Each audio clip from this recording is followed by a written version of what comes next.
Alright, listen, it's your retro future boy Ricky Summer here, and today I've come back in time to play MechWarrior 5 Mercenaries with a MIDI controller, a musical keyboard. It's kind of fantastic. Alright, I present to you... Is this working? Yeah. I present to you the Arturia Minilab. This is just the keyboard that I have on my desk. It sends MIDI information to the computer that then gets translated to notes and commands in my DAW, my digital audio workstation. So for those who are unfamiliar with what the hell this is it's just like a keyboard that doesn't make sound. Just like that keyboard there, right? It doesn't make any sound. It just sends information to the computer that gets translated into notes and whatnot that then make sound on the computer, right? Now let me show you what we've got here. Oh my. Oh, what is this?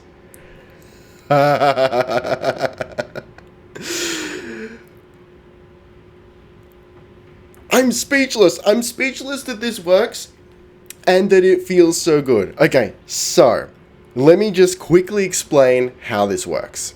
Alright, so I found this program called MIDI Key to Key, and it takes the MIDI information from this keyboard, or from any keyboard. You don't have to use this. You can use any device that sends MIDI information. It translates the MIDI information into keystrokes on a regular keyboard, right? Simple as that. It's that simple. So I'm not gonna play around with this too much because it's kind of delicate in setting it up, and once you got it set up, you don't want to mess with it too much. But in essence, I've got like this note here, which is an A sharp or a B flat if you like. So I've pressed that, and then I'm going to click on that A sharp 4. And then I input a keystroke or whatever. In this case, it's W. And in this case, I've got wait for note off, which means that it allows me to hold it down like you would W in a game. Otherwise, what happens is it like presses W for a second and then turns it off. So you end up like moving forward in increments. But we're not going to save that because, we're going to mess everything up. Because this took me a little while to actually figure out how to get working, but it is actually as simple as that. And you might have to set up the command a couple different times to get to actually register properly. But once it's registered and you got it saved in your file, it just works Todd Howard style. All right, so now let's actually get into let's get into a mech here, and let's have some fun.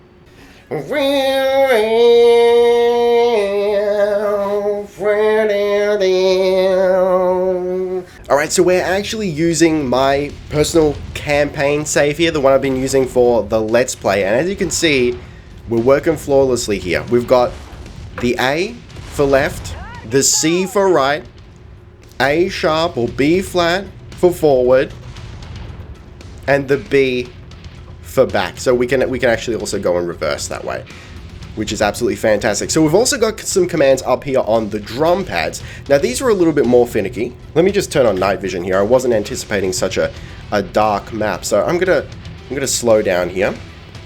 And we've got, firstly, targets. So this basically just triggers R on the keyboard. It's as simple as that. It really is that simple. And then we've got maximum throttle. Then we have 50% throttle. And full stop. And of course I'm using the mouse for aiming and firing and whatnot. I didn't want to get too crazy. Like, I guess in theory I'd probably have to do some rebinding in the game itself, and so in theory I could replace the mouse with some more keys up here, for example, but I didn't want to make it too hard for myself. So we've got a mech coming up over here. Somewhere over here. One thing I haven't rebound yet is the jump jets, but we'll get to that. I could put it up on another drum pad here. Now, my first thought was I'll set the drum pads up for my Lance commands, which seems like the perfect option there, but for whatever reason, those particular commands, rather, I had a little trouble with the drum pads. So whenever I'd press a drum pad, it would like trigger that command several times. I haven't quite figured out why that happened, but just having them press regular keystrokes were perfectly fine. So I don't think it had anything to do with the fact that it was triggering the F keys. I don't think that was the problem. It was rather the way the game interpreted those commands. I didn't quite understand why it didn't work. But hey, yo, let's actually play the game here. And I gotta tell you, it feels surprisingly good. Like using a musical keyboard, like a piano keyboard here, in the place of my WADs feels fucking fantastic. I was not expecting this, just from an ergonomic standpoint. It's quite amazing. Because if you think about it, if you take this keyboard here, you're kind of like hooking over these keys so as not to press them, right? You're kind of hooking over, which is why you would ideally require a wrist rest for optimal comfort. But in this case, I don't need it. I'm like right on the desk here. I really appreciate this. This is fantastic. I might play like this all the time. So I was toying around with using the knobs up here for various things like scrolling or even just throttle. I can get it working with throttle rudimentarily, is that a word? In a rudimentary fashion. But I haven't been able to set like analog controls to it yet. I think the program might let me bind to controllers, but I haven't figured that out yet. If that's possible, I can totally see us like replacing an analog stick with a lot of these controls, because these controls are not binary. You know, you press a key and it's on or off. But these pots over here, the knobs, they go all the way around. So you could have this kind of gradual thing going.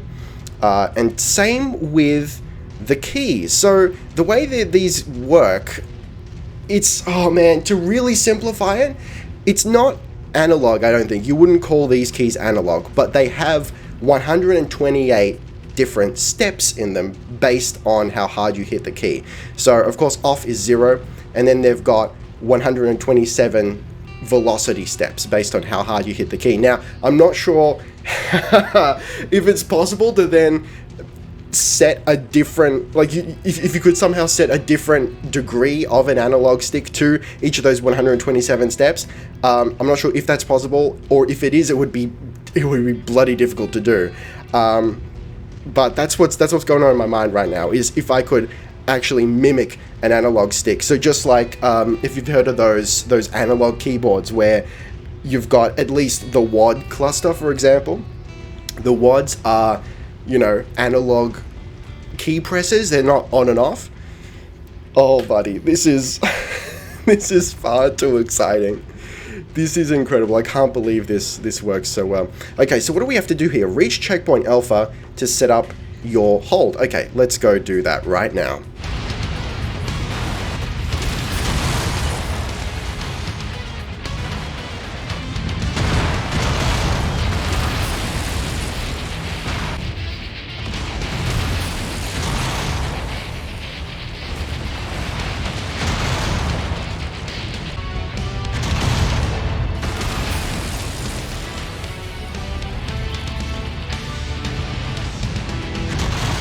All right, okay, let's cop back the throttle here. This is honestly fantastic. I tried this out just for a goof, because I was bored and I like doing weird things and I like playing around with musical equipment. But I gotta say, this is legitimately, I am not playing with you. This is legitimately an interesting way to control a game. And obviously it's going to excel with certain types of games over others. MechWarrior is surprisingly appropriate for this, because it doesn't require twitch like movement on the keyboard necessarily. I feel like this works really well, and it feels really smooth. And like I said, ergonomically speaking, it feels fantastic. Now, where can we take this further? Well, like I said, any MIDI device, anything that sends MIDI, we can do this with. So that means